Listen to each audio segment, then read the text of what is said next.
Assalamualaikum warahmatullahi wabarakatuh. A'udzu billahi minasy syaithanir rajim. Bismillahirrahmanirrahim. Asyrafil anbiya'i wal mursalin sayyidina Muhammadin wa ala alihi wa sahbihi ajma'in. Subhanaka la ilma lana illa ma 'allamtana innaka antal alimul hakim. ولا حول ولا قوة إلا بالله العلي العظيم رب اشرح لي صدري ويسر لي أمري وسدد لساني وسلم اللهم أغننا بالعلم وزينا بالحلم وأكرمنا بالتقوى وجملنا بالعافية نوينا التعلم والتعليم والتدبر والتذكير والنفع والانتفاع والإفادة والاستفادة والحث على التمسك بكتاب الله وسنة رسوله صلى الله عليه وسلم ودعاء إلى الهدى والدلالة على الخير ابتغاء وجه الله مرضاته وقربه وثوابه سبحانه وتعالى آمين يا رب العالمين. Kitab Wisyahul Afraq, kitab Jawi, muka surat 21, baris yang ke-6 daripada atas. Qala al-musannifu rahimahullahu ta'ala wa nafa'ana Allah bi'ulumihi wa bi'ulumikum wa bi'ulumi masyayikhina fid darain amin ya rabbal alamin. Kata pengarang Asy-Syaikh Muhammad bin Ismail Al-Faqani rahimahullahu ta'ala. Dan keempatnya Isya, maka waktunya kemudian daripada ghaib syafaq yang merah, berkekalan ia hingga naik fajar sadiq. Disambung perbahasan berkaitan dengan waktu-waktu sembahyang. Maka waktu-waktu sembahyang ini perlu diketahui supaya kita dapat sembahyang pada waktunya. Kalau kita sembahyang pada waktu yang sebelum masuk waktu, maka tidak sah sembahyang itu. Maka ada ulama buat masalah. Contohnya kalau kita sembahyang, contoh sembahyang isyak lah. Sembahyang isyak selama 50 tahun. Selama 50 tahun sembahyang isyak, semuanya di luar waktu. Luar waktu berlaku. Semuanya bukan luar waktu. Itulah luar waktu, mana sebelum masuk waktu. Contohnya dia isyak 8 subuh, dia asyik-asyik semayang pukul 7.50 selama 50 tahun. Maka adakah dia perlu qada semua sembahyang 50 tahun sepanjang dia buat pada pukul 7.50 malam tu? Jawapan dia adalah tidak perlu. Bahkan dia perlu qada sekali saja. Sebab apa kena qada sekali? Sebab dalam tempoh 50 tahun tu, hari pertama daripada 50 tahun tu tak sah sembahyang dia, sebab dia sembahyang di luar waktu. Kemudian hari yang kedua, dia sembahyang di luar waktu, hak tu sebagai qada hari semalam. Dia akan menjadi qada hari semalam. Sebab niat qada dengan tunai tak wajib. Yang wajibnya ialah qasa, ta'arud, ta'yin dalam untuk sembahyang fardu. Nanti kita akan bahas dalam rukun lah. Jadi kalau qasa tu usalli, ta'arud tu fardu, ta'yin tu zuhur, asar, maghrib. Tak wajib pun niat adaan kau, qadaan tu tak wajib. Jadi kalau dia niat begitu, maka dia wajib qada sekali. Sekali bila? Iaitu sekali waktu yang tak sah tu. Yang tak sah hari terakhir. Yang tak sah hari terakhir. Jadi hari pertama tidak sah. Hari yang kedua tu sebagai qada hari pertama. Hari ketiga sebagai qada hari kedua. Hari keempat sebagai qada hari ketiga. Begitulah sampai akhir hari yang ke-50 tahun. Akhir hari yang ke-50 tahun dia sembahyang di luar waktu. Maka didapati dia sembahyang dalam keadaan di luar waktu, maka qada hak tu sajalah. Sembahyang semula isyak yang akhir itu. Tu lama buat masalah. Mana sah sembahyang sepanjang 50 tahun tu, tapi sebagai qada. Itu contoh kalau kalau dia tak tahu lah, dia tak tahu, baru tahu lepas 50 tahun akan datang. Okey, dia kena penjara bawah tanah 50 tahun, dia sembahyang ikut ijtihad dia, ikut waktu ijtihad dia. Kemudian dia kata, dan keempat daripada 5 waktu sembahyang ialah Isya. Maka waktunya waktu Isya itu kemudian yakni selepas daripada ghaib syafaq. Selepas daripada ghaib syafaq yang merah. Syafaq tu hak tu lah, mega-mega, kalau terjemah kita Jawinya mega, hak ke atas awan. Kemerah-merahan tu. Bila kemerah-merahan tu hilang, maka tahulah kata masuk waktu Isya. Hilang secara sempurna. Semua syafaq merah, mega merah atas awan tu hilang total, hilang secara mutlak. Maka tu maksudnya masuk waktu Isya. Berkekalanlah ia waktu Isya hingga naik fajar sadiq. Naik fajar sadiq. Fajar ni ada 2, fajar sadiq, fajar kadhib. Fajar kadhib ni fajar buruk. Fajar buruk ni maksudnya cahaya yang keluar itu secara menegak. Kalau pergi kaki bukit tu, cahaya secara menegak akan keluar lebih kurang pukul 4 atau 4 pagi itu, 4-5 pagi. Subuh pukul 6 contohnya. Jadi dia keluar juga cahaya tu berbentuk menegak. Maka hak tu fajar tadi, tu belum lagi masuk waktu subuh. Kemudian waktu kedua fajar sadiq. Masuk saja fajar sadiq, maka ketika itu warna ataupun cahayanya akan melintang. Cahaya putih akan melintang. Itu fajar sadiq. Nak nampak fajar sadiq, fajar kadhib itu bila kita duduk di kawasan bukit, nampak. Di kawasan yang di pantai ko, yang di sana tu terbit matahari, kita akan nampak cahaya tersebut. Tapi kalau duduk di rumah, kita tak nampak lah. Di rumah dia dah terhalang dengan rumah-rumah dia, nak nampak macam mana. Kena duduk di pantai yang terbit matahari kat belah mana, baru kita nampak. Tu fajar sadiq. Jadi ketika mana sebelum fajar sadiq, dia panggil fajar kadhib. Ketika itulah sunat azan kali pertama. Sebab subuh ni ada 2 kali azan. Sunatnya 2 kali azan. Azan yang pertama sebelum masuk subuh-subuh, dan azan yang kedua ketika mana masuk waktu subuh. 2 kali azan waktu subuh, 2 kali azan waktu sembahyang Jumaat. 2 tu saja sembahyang yang sunat untuk azan 2 kali. Baik. Azan Jumaat tu maklumlah, azan pertama, azan kedua. Azan pertama masuk waktu, azan kedua ketika naik khatib. Nak naik khatib. Tu azan ketika subuh, sunat 2 kali. Kemudian kata musannif rahimahullah ta'ala, jadi ini atas pandangan mu'tamad. Atas pandangan yang kedua, sembahyang Isyak tu habis ketika berlalunya sepertiga malam. Jadi kalau ada orang mengajar kata sembahyang Isyak tu habis pada 1/3 malam, maka betul juga, tapi bukan pandangan mu'tamad. Pandangan mu'tamadnya ialah sampai masuk subuh. Lepas tu kalau anda kata kita guna pendapat yang kata 1/3 malam habis Isyak, hak baki tu waktu apa? Tak ada waktu apa? Tak ada waktu apa? Dengan makna kalau kita melepasi 1/3 malam, kita nak sembahyang Isyak, kena niat qada. Tu kalau pandangan kedua. Tapi itu bukan pandangan mu'tamad. Kemudian kata musannif rahimahullahu ta'ala, dan kelima daripada 5 waktu sembahyang ialah subuh.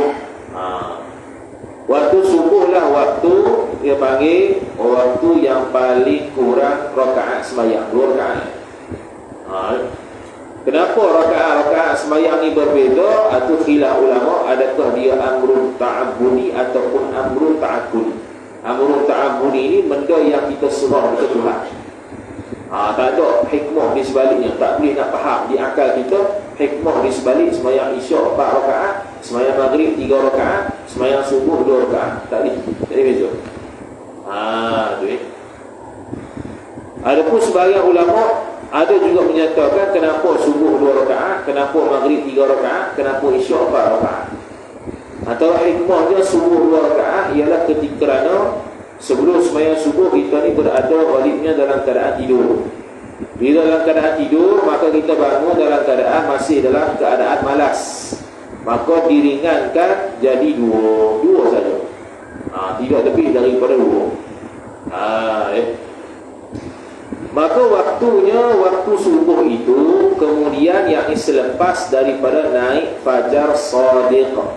Selepas daripada naik fajar shadiq, iaitu fajar yang cahayanya mendatar. Itulah. Itu mula masuk subuh. Berkekalan ia waktu subuh itu hingga naik matahari. Habislah waktu subuh. Bila naik matahari itu kita panggil sekarang dengan nama syuruk. Waktu syuruk itulah waktu naik matahari. Dan bila waktu naik matahari tersebut, ketika itu waktu tahrim, waktu haram ataupun makruh. Tahrim kita kerjakan sembahyang sunat. Sembahyang sunat mutlak dengan sembahyang sunat sebabnya berada di akhir. Adapun sembahyang sunat, adapun sembahyang qada ke sembahyang sunat yang sebabnya terdahulu, hak tu tidak ada masalah pada mana-mana waktu tahrim. Jadi naik matahari itulah habis waktu subuh. Jadi kena tengoklah waktu syuruk kat kalender tu, hak itulah habis waktu subuh. Lepas waktu syuruk itu belum lagi masuk waktu duha. Dia kena tambah lagi 20 lebih minit barulah masuk waktu duha. Ada tulis belakang di kalender tu. Kalau ada kalender Islam lah, kalender yang ada waktu sembahyang tu, dia tulis belakang tu. Kalau dia waktu duha ni masuk, kena tambah berapa minit lagi. Ada belakang. Kemudian kata musannif rahimahullah ta'ala, bermula syarat wajib sembahyang itu. Sekarang ni nak bahas pula berkaitan dengan syarat-syarat wajib sembahyang. Hak ni perlu tahu supaya kita tidak keliru. Syarat wajib sembahyang dengan syarat sah sembahyang benda yang berbeza. Syarat wajib sembahyang dengan makna kalau ada syarat-syarat yang akan disebutkan ni, maka dia wajib sembahyang. Kalau tak sembahyang maka dosa. Tapi sembahyang ni belum tentu sah lagi. Sembahyang yang kata wajib. Sebab kadang-kadang kita wajib sembahyang tapi tidak dapat menunaikan segala syarat-syarat sah sembahyang. Bila tak dapat menunaikan segala syarat-syarat sah sembahyang, maka sembahyangnya itu terlepas kewajipan pada ketika itu, tapi nanti kena ulang semula. Dia panggil i'adah. Kena ulang semula kerana kita tak dapat menunaikan syarat-syarat sah sembahyang dengan sempurna. Tapi wajib sembahyang. Jadi dia pun kata, bermula wajib sembahyang itu bahawa ada ia seorang Islam. Jadi orang Islam, kalau dia Islam ketika itu wajib sembahyang. Orang kafir yang tak sembahyang atas dunia, di dunia tidak dituntutlah atas dia untuk sembahyang, tapi di akhirat akan kena siksaan sebab tidak sembahyang. Dia bagi, kalau contoh ada hukum-hukum Islam tertegak di Malaysia ni, kalau orang kafir tak sembahyang, dia tak boleh nikah, dia tak boleh tangkap. Dia tak boleh tangkap orang kafir itu sebab tak sembahyang, tak boleh. Tapi kalau orang Islam tak sembahyang, dia boleh tangkap. Itu kalau kita laksanakan hukum Islam sepenuhnya lah, kita boleh tangkap dia dan persoal dia sehingga dia nak sembahyang. Kalau dia tak mau sembahyang sampai masuk waktu yang seterusnya, contohnya kalau waktu zuhur sampai masuk waktu asar, sehingga nak habis dah waktu asar, tak mau juga sembahyang, boleh bacuk. Boleh bunuh. Itu hukum bunuh dia. Begitulah sembahyang maghrib. Kalau tak sembahyang maghrib sehingga nak habis dah waktu isyak nak masuk subuh, tak mau sembahyang maghrib juga, boleh hukum bacuk. Itu hukum Islam. Sembahyang lagi besar daripada segala perkara-perkara lain. Orang yang tidak sembahyang seperti mana orang tersebut bermusuh dengan Allah Subhanahu wa ta'ala. Wal'iyadu billah. Bermusuh dengan Allah Ta'ala. Orang yang tak sembahyang ni adalah orang yang bermusuh dengan Allah Subhanahu wa ta'ala. Selepas musuh Allah yang bernama kafir, antara musuh Allah yang lain ialah Islam, adalah orang yang tak sembahyang. Syarat wajib sembahyang Islam. Itu yang tahu. Dan baligh. Yang kedua, syarat wajib sembahyang baligh. Wajibnya apa? Ma yuthabu ala fi'lihi wa yu'aqabu ala tarkihi. Perkara yang diberi pahala kalau dia buat, dan diberi seksa, diberi janji seksa kalau tinggal. Perkara yang diberi janji pahala kalau buat, dan diberi janji seksa kalau tinggal. Itu kalau wajib. Itu disebut dalam Matan Al-Waraqat Al-Imam Al-Haramain rahimahullah ta'ala terhadap definisi wajib. Maka kalau dia balik, wajib sembahyang. Kalau belum balik, tak wajib sembahyang. Tapi kalau dia sembahyang, ada dua pula. Kalau budak-budak tersebut belum balik tetapi tidak memayyiz, maka tidak sah sembahyangnya. Tak memayyiz lagi. Tapi kalau dia sudah memayyiz, maka sah sembahyangnya, dapat pahala. Cuma kalau dia buat perkara dosa, dia tak dapat dosa. Itu je. Sebab dia belum balik, tidak ada hukum taklif atasnya. Dia tak wajib sembahyang, tapi kalau sembahyang sah. Itu kalau budak mumayyiz. Budak mumayyiz ni ialah budak yang 7 tahun dan ke atas, lagi pula pandai makan sendiri, pandai basuh daerah kecil sendiri. Itu mumayyiz. Jadi kalau orang yang begitu, dia sembahyang tak wajib sebab dia tak balik, tapi kalau sembahyang sah, dapat pahala. Dan berakal. Jadi kalau orang yang tak sembahyang tu boleh ihtimal dia tu gila. Mungkin gila tu tak bayar. Ataupun tak balik tu, nampak jauh repot dah tak balik tu tak bayar. Ada apa sen kalau main Jumaat, ada lagi main Jumaat, tengah-tengah main Jumaat tu duduk rumah lagi tak bayar. Memang apa sen dia tak bayar. Tu jenuh kalau orang tu dah sedar diri di akhir-akhir hayat dia, jenuh nak qada waktu dia. Jenuh nak qada 50 tahun tak sembahyang, 50 tahun wajib qada. Tak ada petikan tu wajib qada. Tu yang berakal. Maknanya kalau orang pengsan tak wajib sembahyang, orang gila tak wajib sembahyang, tak wajib sembahyang belaka. Dia pengsan sehari, maka sehari itu sepanjang berlalu tempoh sembahyang, dia tak wajib sembahyang dan tak wajib qada, sebab dia tidak ada taklif atas dia ketika itu. Dia hilang akal. Dan suci daripada haid dan nifas. Ni yang kena. Kalau orang perempuan, dia suci daripada haid dan nifas. Suci tidak semestinya tak ada darah. Tak ada darah tak semestinya suci. Suci tak semestinya tak ada darah. Dan kalau ada darah tak semestinya kalau suci tak semestinya tak ada darah. Kerana ada suci yang ada darah, iaitu namanya istihadah. Itu yang kena belajar. Dia keluar darah tapi istihadah, wajib sembahyang. Al-mustahadatu kathahirati, kata Imam An-Nawawi rahimahullah ta'ala dalam kitab Al-Majmu' Syarah Al-Muhadzab. Al-mustahadatu, orang perempuan yang istihadah, kathahirati, seperti perempuan yang suci. Bila perempuan yang suci, wajib sembahyang, wajib puasa, boleh tawaf dan sebagainya. Tapi kalau dia tu tak ada darah, belum tentu suci.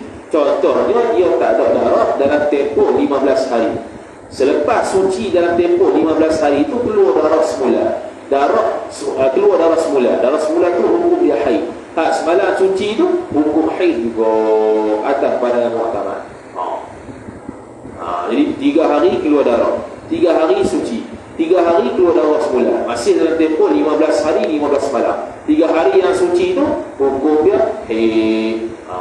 Itu tak ada darah tu, tapi haid pada hukum.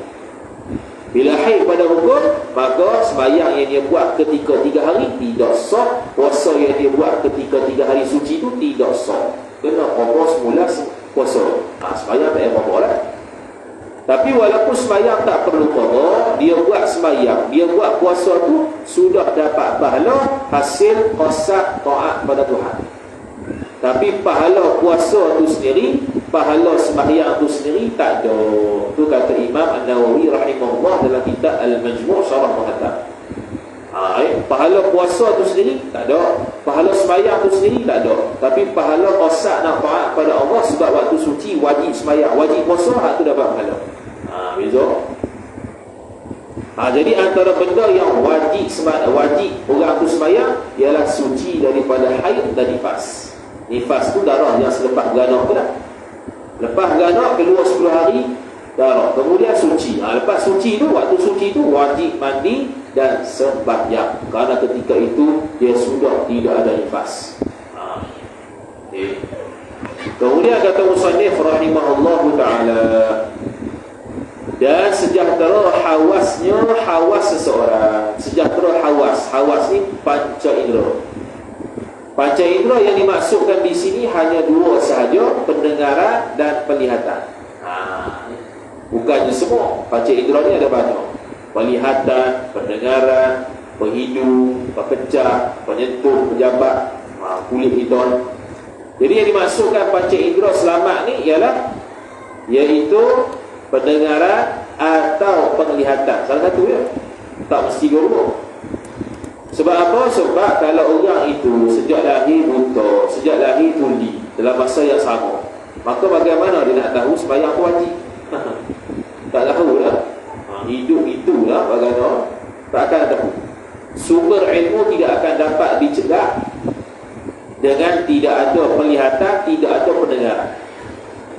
Tapi kalau ada salah satu ataupun bahkan kedua-duanya ada, boleh mencegah ilmu, boleh mendapat ilmu, boleh mengetahui benda-benda yang wajib atasnya, ketika itu wajib sembahyang.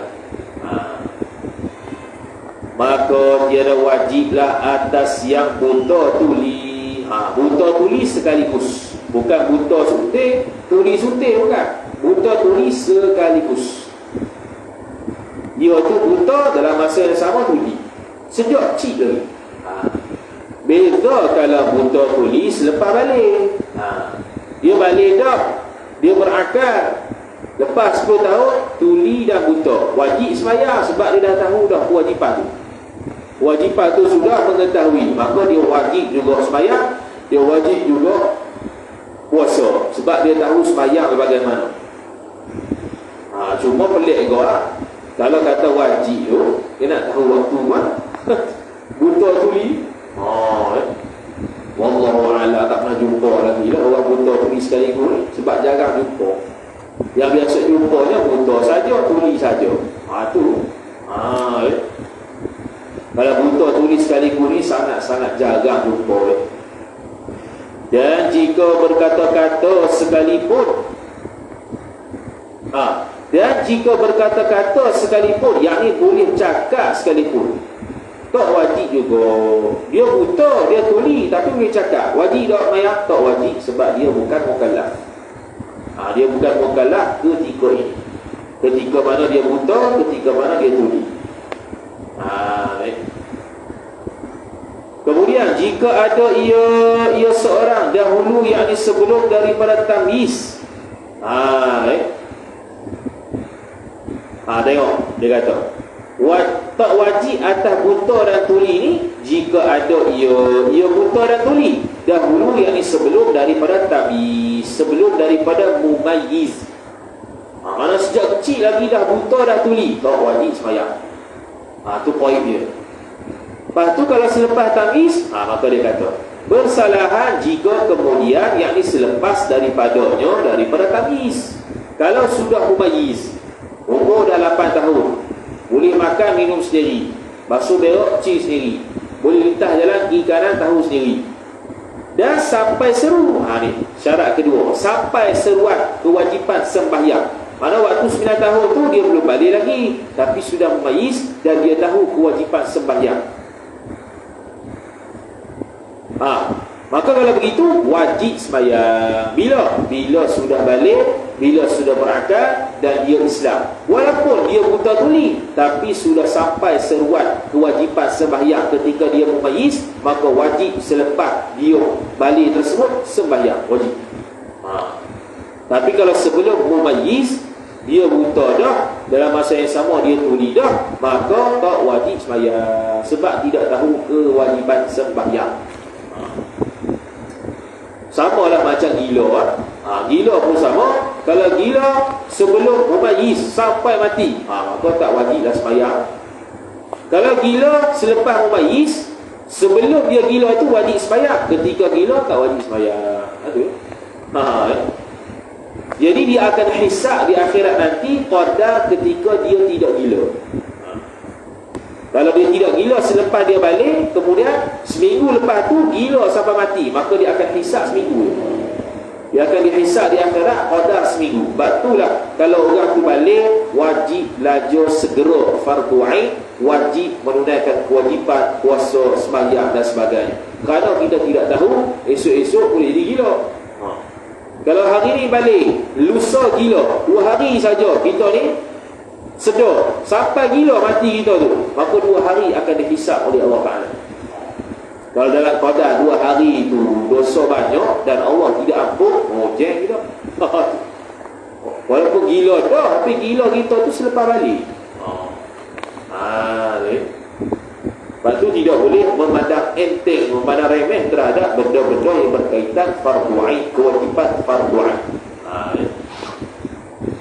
Kemudian kata musannif rahimahullahu ta'ala, bersalahan jika kemudian maka tiada wajib atas mereka yang tiada sampai seru. Jadi kalau dia tu selepas memayis umur 8-9 tahun dah, tapi tak sampai seruan kewajipan sembahyang, bahkan tak sampai seruan Islam, itu tak wajib lah. Itu dia kata tu, jika maka tiada wajib atas mereka yang tiada sampai seru, seperti jadi ia seorang pada kemuncak bukit yang jauh. Dia beranak dekat kemuncak bukit yang jauh pada orang, dia seorang dia, tak ada sampai Islam ke dia, tak ada orang yang pergi ke dia, ulama pun tak pergi, ustaz-ustaz pun tak pergi, siapa pun tak pergi sampai Islam di kepuncak bukit tu, di pedalaman tu contohnya, maka dia pun tak wajib sembahyang. Sampailah sampai seruan ke dia tu, orang mari dakwah ke dalam pedalaman dan dia tahu Islam, dia tahu kewajipan sembahyang, dia pun masuk Islam, wajib sembahyang. Dia kalau wajib sembahyang tu ketika tu macam mana nak belajar? Belajar pada rukun lah dulu. Rukun sekejap ya, 13 rukun saja. Rukun qauli berapa ya? Baca takbir, doa baca Fatihah, kemudian tasyahud akhir, kemudian salam. Tu ialah rukun qauli. Rukun yang kena sebut, kena berlatih ya, kena belajar situ. Rukun qauli tu. Kalau tak mampu Fatihah, boleh ganti dengan surah lain kalau ada. Tak boleh surah lain, boleh ganti dengan zikir lain kalau ada. Tak boleh zikir lain, boleh ganti dengan doa lain dalam bahasa Arab kalau ada. Kalau tak ada juga, boleh berdiri saja qadar Fatihah. Tu kalau orang yang tak mampu Fatihah. Tu Kemudian kata musannif rahimahullah subhanahu wa ta'ala, maka dia kata, dan tiada wajib qada sembahyang atas kafir apabila masuk Islam. Tak wajib. Sebab apa tak wajib? Untuk meringankan mereka dan tidak berasa berat kalau mereka masuk Islam akan kena qada, tak berasa berat. Jadi mereka akan memberi targhib, memberi kesukaan, menggalakkan mereka masuk Islam lagi. Kerana bila masuk Islam tak wajib dah qada. Walaupun baru masuk Islam, umur 80 tahun dah sekalipun, esok mati, kalau dia tak wajib sembahyang qada yang sebelum-sebelum. Tu keringanan kepada orang kafir yang masuk Islam. Ni kafir asli. Adapun kafir sebab murtad, wajib qada semula sembahyang. Kerana taghliu, kerana memberatkan ke atas puak-puak murtad. Siapa suruh murtad? Dia beratkan hukum, wajib qada sembahyang. Bahkan haram qadanya, qada sembahyang. Haram pula orang kafir tu qada sembahyang. Saya pasal aku nak qada jugalah. Saya ni nak buat ibadat kalau boleh, nak dekat dengan Tuhan. Nak dekat dengan Tuhan kena ada ilmu. Nak kabur ke dia lah patut. Nak dekat dengan Tuhan ni kena ada ilmu. Jadi sekarang ni dalam syariat kita Islam ni, orang yang murtad asal ni kemudian masuk Islam, kalau nak qada semula, hukum dia halal. Tak payah kata orang kafir masuk Islam, bahkan orang haid, orang nifas nak qada semula sembahyang fardu, ada sebagian pendapat kata haram. Tu orang yang Islam dah ni. Kata musannif rahimahullah ta'ala, lagi tiada sah. Kalau dia qada juga berdosa dan tidak sah. Tak payah pasal lah orang kafir masuk Islam. Jadi masuklah Islam beramai-ramai. Tak payah qada sembahyang yang lepas. Melainkan yang murtad, maka wajiblah atas murtad qada sembahyang yang luput, yang tidak buat pada masa ia seorang murtad. Kalau murtad keluar daripada Islam, wajib qada sembahyang selepas masuk Islam, bukan ketika kafir tu. Ketika dia kafir tu, dia sembahyang juga tak sah lah, sebab dia tak Islam. Kalau dia buat sekalipun tidak sah. Lepas dia masuk Islam semula, kalau takdir dia masuk Islam semula, wajib qada sembahyang. Sebab apa? Sebab kafir dia itu bukan kafir asli, bukan kafir asal, kafir mendatang. Baru mari kekufuran tersebut, kemudian Islam semula, wajib qada sembahyang. Dan tiada wajiblah qada atas yang gila dan yang pitam dan yang mabuk. Tak wajib qada sembahyang atas gila. Bila tak wajib tu? Ketika mana dia sedar.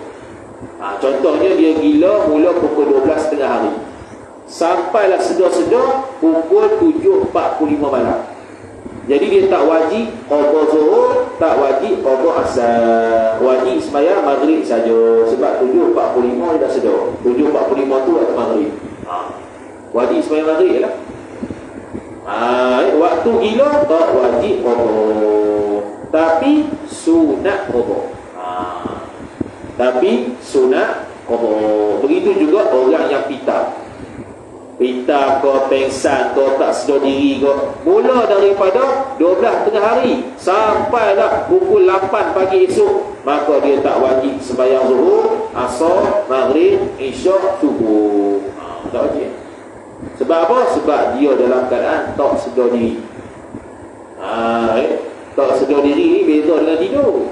Dengan kata sama lah. Aku tak sedar diri. Mana? Tidur. Tak jadi itu. Tidur ni wajib qada semula. Tidur ni bukan pitam. Pitam ni bukan tidur, pitam ni bukan gila. Batu dalam bab puasa, pitam, tidur, gila, tiga hukum berbeza.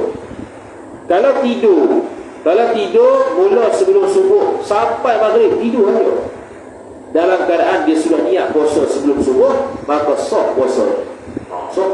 Tidur sepanjang hari, tidur.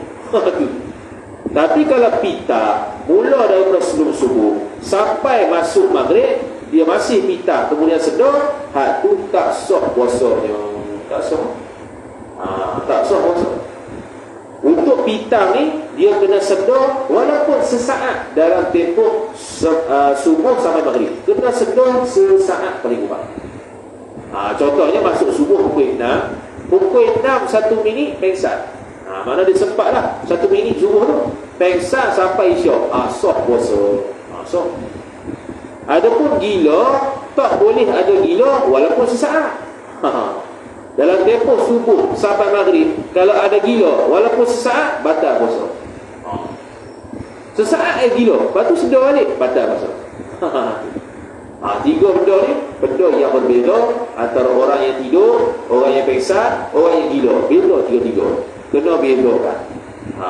Sama lah macam orang sembahyang. Cuma sembahyang ni dalam bab gila dengan pitam ambil hukum sama. Tidur tak sama.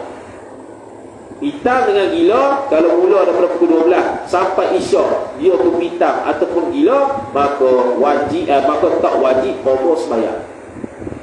Okey, gila dengan pitam ni pula tak sengaja lah, memang penyakit dia, tak apa. Tapi kalau sengaja pitamkan diri, sengaja gilakan diri, wajib sembahyang juga, wajib qada. Sama jugalah dengan mabuk. Maka dia kata, dan yang mabuk. Mabuk mana ni? Mabuk yang tak disengajakan. Kalau mabuk yang disengajakan, tetap wajib qada sembahyang. Gitu lah. Kemudian daripada siuman mereka itu orang gila, pita, mabuk. Lepas daripada mereka tu sedar, tak wajib qada. Bila? Kalau gila, pita dan mabuk tu tak sengaja. Dia berlaku dengan sendiri ataupun dengan penyakit dan sebagainya, maka tak wajib qada. Dan tiada wajib qada atas kanak-kanak apabila balik. Budak-budak balik umur 12. Waktu budak-budak dia tak sembahyang, boleh tak wajib tak qada? Tak wajib. Tapi sunat qada. Sunat saja qada. Jadi kita ni kalau duduk saja tak tahu apa, kita qada. Mayat hak dulu tak mayang. Waktu budak-budak kalau ingat. Ataupun kita qada sembahyang-sembahyang sunat ke boleh juga. Sembahyang-sembahyang sunat yang berwaktu. Sembahyang qabliyah, ba'diyah agak buat tu. Sembahyang duha, sembahyang raya kalau 3 tu. Boleh tak? Sebab dia sembahyang sunat yang berwaktu. Adapun sembahyang sunat yang bersebab itu tak boleh qada. Sembahyang sunat berwaktu saja boleh qada. Hak peseng ada waktu dan dia sembahyang sunat boleh qada. Main tarawih ke berwaktu tu. Dulu tak main tarawih hari tu hari. Qada. Tu. Dan wajiblah atas segala bapa-bapa dan ibu-ibu menyuruhkan anak-anak mereka itu dengan sembahyang. Wajib ni wajib fardu kifayah. Mak bapa wajib fardu kifayah. Maksudnya salah seorang pun sudah melengkapi. Salah seorang saja menunaikan tanggungjawab suruh anak sembahyang, bukan suruh saja, ajar sekali. Sama ada bapa ataupun ibu. Itu fardu kifayah. Salah seorang. Bukan dua-dua kena wajib. Salah seorang saja. Apabila sampai umur budak-budak tu 7 tahun. Kalau sampai 7 tahun, wajib suruh, wajib ajar sembahyang itu. Wajib. Kalau tak suruh, berdosa mak bapa. Dua-dua tak suruh, mak dosa, mak dosa. Mak tak suruh, mak suruh dah. Mak ajar dah, lepas dosa bapa. Fardu kifayah. Mak tak ajar, bapa suruh, terlepas dah fardu kifayah mak tu. Mak tu tak dah terlepas kewajipan. Ini salah seorang saja fardu kifayah. Begitu juga wajib ataupun wajib mengajar puasa atas jalan qiyas pada umur 7 tahun. Suruh dia puasa, suruh ya. Puasa lekat tak lekat tu suruh kira, suruh dulu. Sebab hak tu wajib. Dan dipukulkan anak itu atas meninggalkan sembahyang apabila umur budak-budak tu 10 tahun. Kalau dah sampai 10 tahun hijrah tak sembahyang, boleh pukul. Macam tu juga puasa atas jalan qiyas, boleh pukul. Pukul yang tidak menyakitkan. Wallahu ta'ala a'lam. A'udzu billahi minasyaitonir rajim. Bismillahirrahmanirrahim. Alhamdulillahi rabbil alamin wassalatu wassalamu ala asyrafil anbiya'i wal mursalin sayyidina Muhammadin wa ala alihi wa sahbihi ajma'in. Allahumma zidna ilma warzuqna fahma. Allahumma zidna ilma warzuqna fahma. Allahumma zidna ilma warzuqna fahma. Wa sallallahu ala sayyidina Muhammad wa ala alihi wa sahbihi wa baraka wa sallam. Walhamdulillahi rabbil alamin. Wassalamu alaikum warahmatullahi wabarakatuh.